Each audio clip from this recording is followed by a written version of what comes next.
पहले आप सभी को राधे राधे, प्रणाम, गुड इवनिंग। आशा करते हैं कि आप लोग बहुत अच्छे होंगे।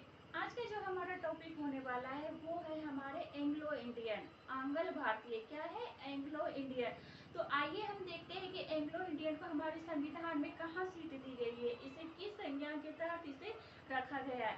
ये जो हमारे एंग्लो इंडियन होते हैं, इसे संविधान में 366 के 2A के तहत इसे दर्शाया गया है। कितना के तहत? तो 366 के 2A के तहत एंग्लो इंडियन को संविधान में दर्जा दी गई है।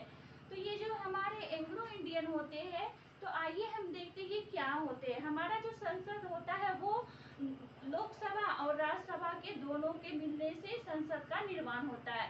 तो संसद जो होते हैं हमारे, संसद में सीटों की संख्या कितनी है? तो 552 है। कितनी है? लोकसभा और राज्यसभा मिलके संसद का निर्माण करते हैं। संसद में सीटों की संख्या 552 है। 552 सीट में से जो ये हमारे मेंबर बनते हैं, तो 530 सीट राज्यों द्वारा मनोनीत किए जाते हैं, मतदान कराए जाते हैं, और 20 सीट जो बच जाता है वो हमारे केंद्र शासित प्रदेश करते हैं। कितने? 20 सीट पे केंद्र शासित प्रदेश, और जो बाकी हमारा 2 बच जाता है ये हमारे आते एंग्लो इंडियन के सदस्य।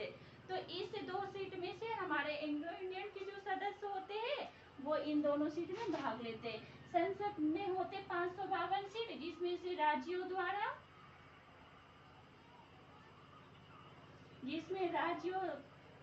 530 और केंद्र शासित प्रदेश द्वारा 20 सीट पे, और जो हमारे एंग्लो इंडियन होते हैं ये हमारे 2 सीट पे रहते हैं। तो हमारे जो एंग्लो इंडियन के सदस्य होते हैं ये 2 सीट पे होते हैं। तो आइए हम जानते हैं कि हमारे भारत में एंग्लो इंडियन का क्या प्रस्ताव है, कि इसे किस उद्देश्य से यहाँ लाया गया था। जब हमारा देश गुलाम था, आइए थोड़ा हम हिस्ट्री पे चलते। जब हमारा देश अंग्रेजों का गुलाम था, तो उस देश आजाद नहीं हुआ था, तो उस टाइम हमारा देश लगभग 200 वर्ष तक हमारे अंग्रेजों के, यूरोपियनों के, मतलब बहुत सारे देश ने आके हमारे भारत पे शासन किया था, व्यापार किया था। तो उस टाइम जब हमारे देश में एंग्लो इंडियन आने का मुख्य उद्देश्य था क्या?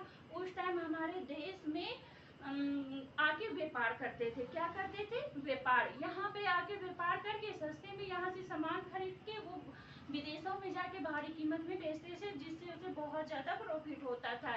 इस कारण से जब वो व्यापार करते थे हमारे देश में, तो उसे यहाँ से सामान ले जाने में बहुत दिक्कत होती थी, जिसके कारण उसने रेल के मार्ग को बिछाने के लिए रेल लाइन, जब भारत में रेल लाइन का विस्तार होने लगा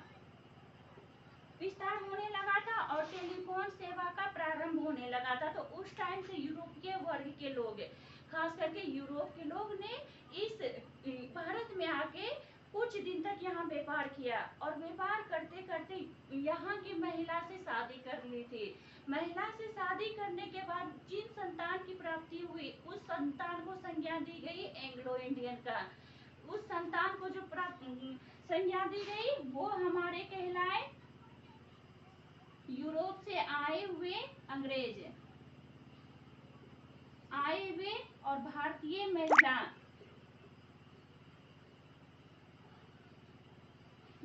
महिला के थ्रू जो संतान की प्राप्ति हुई उसे हम कहेंगे एंग्लो इंडियन।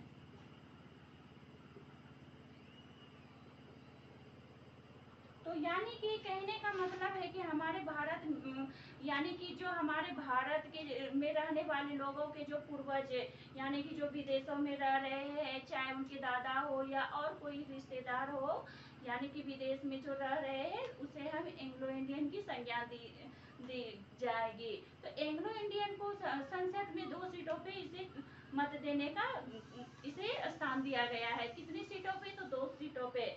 भारत सरकार के द्वारा संविधान संशोधन अधिनियम 1935 के तहत 1935 के तहत भारतीय संविधान सभा अधिनियम जो कि कब हुआ था 1935 के तहत इसे भारत सरकार ने एंग्लो इंडियन की दर्जा दी थी या संज्ञा दी थी। इसे 1935 के तहत एंग्लो इंडियन की इसे संज्ञा दी थी और ये जो हमारे भारत में आए थे इसका मुख्य उद्देश्य था यूरोपीय वंश का आने का, यहाँ से व्यापार करना और काफी भारी मात्रा में यहाँ से मुनाफा कमाना था, इसीलिए वो रेल मार्ग को बिछाए थे। यानी कि रेल का जो प्रारंभ हुआ है वो हमारे अंग्रेजों के द्वारा दिया हुआ एक उपहार है, किसी भारतीय ने नहीं किया है। इसी के तहत हम देखेंगे कि ये जो हमारे एंग्लो इंडियन के जो दो सदस्य जो इस चुनाव में भाग लेते थे मतदान में संसद में, लेकिन 2019 के तहत इन सीटों को हटा दिया गया। हटा देने के बाद अब संविधान में हमारे बच जाते हैं कितने, तो 550 सीटें। 550 सीटें 550 सीट में से चुनाव अब यदि कराया जाता है तो वो 543 सीट में मतदान कराया जाता है, जिसमें से 530 सीटें राज्य द्वारा होता है और 520 सीटें केंद्र शासित प्रदेश द्वारा। केंद्र शासित प्रदेश के तहत ये जो हमारे दो एंग्लो इंडियन की जो सीट थे इसे हटा दिया गया। तो यानी कि अब जो हमारा चुनाव होता है वो 543 सीट पे होता है, सॉरी यहाँ 520 नहीं 513 वनली 13 सीट पे ये हमारे केंद्र शासित प्रदेश के जो होते हैं वो इसमें मतदान करते हैं। तो यानी कि अब जो हमारा चुनाव होता है वो 543 सीट पे, यानी कि कहने का मतलब है एंग्लो इंडियन हमारे